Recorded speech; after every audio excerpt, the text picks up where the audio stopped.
Israel, land of Israel, has an honor, and the honor is God Almighty.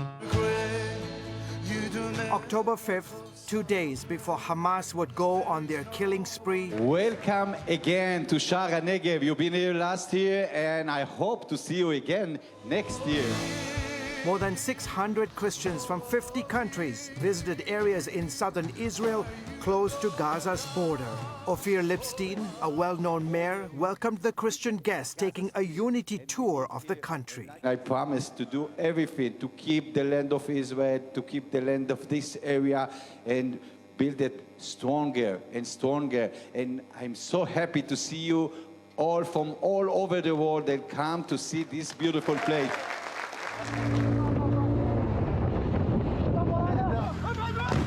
48 hours after making those brief remarks, the 50-year-old mayor, who lived in Kibbutz Kfar Aza, less than 2 miles from the Gaza Strip, awakened to the noise of rapid gunfire. On that October 7th morning, Mayor Ophir came running down these stairs because he could hear the gunfire right outside his home, not knowing what was going on. He came down this road, one of the main arteries of the kibbutz, and then he encountered a Hamas fighter, and they shot him, and he died right here. David Parsons of the International Christian Embassy lost a close friend that day. The death of Mayor Ophir Lipstein, a good friend of the embassy, it was surreal that we were here 2 days before, and it's made it very personal for us. 70 Hamas fighters descended on Kibbutz Kfar Aza that morning, going house to house. Omar Abu Rusha, a member of Hamas's elite naval commando force, reportedly took part in the civilian massacre at Kfar Aza.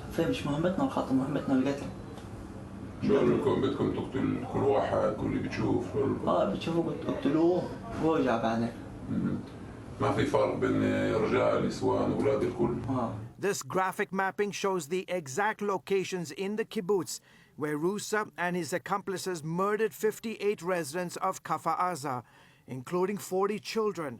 Hamas also took 17 hostages. Radical Muslims like to say they love death, we love life. Yeah, we always say, Golda Meir said it the best, and she said that this war will end when they love their children more than they hate us. Knesset member Sharon Haskell gave CBN News and other media a tour of Kibbutz Kfar Aza almost 4 weeks after the horrific attacks of October 7th. Everything has just kind of frozen in time. Nothing has been touched. Every home here sustaining some level of destruction.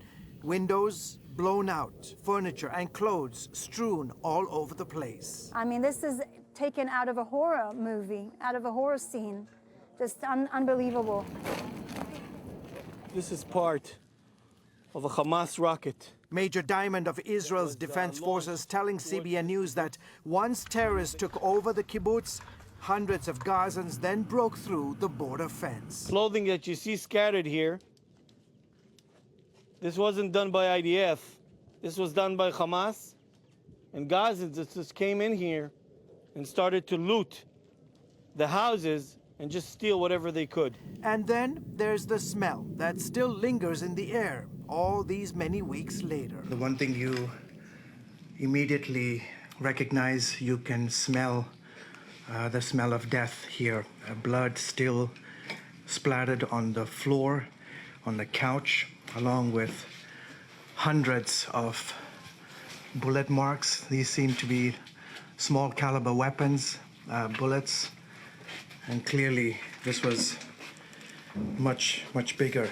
The reports are that many of the homes in this kibbutz sustained RPG attacks, and in the situations when Hamas wasn't able to actually get the residents out, they ended up setting them ablaze. Mayor Ophir, like so many of the residents here, had spent years taking numerous initiatives to foster peace between Jews and Palestinians living in Gaza. Many people here in this town who were peace-loving people who looked on how to advance and better the life of Israelis and Palestinians were murdered here.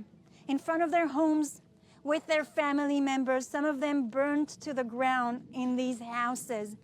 And when Hamas came and did that, they burned and they murdered people with that kind of vision. Parsons, whose Christian organization has helped build more than 200 bomb shelters throughout southern Israel, says despite the ongoing war with Hamas, they are here for the long haul. Look, we're going to stand with these communities and help them rebuild. We've been doing it for over 10 years now with bomb shelters and firefighting equipment and things they need to stay here. It's not going to deter us. We're going to stand with Israel even stronger and help these communities rebuild here along the Gaza border.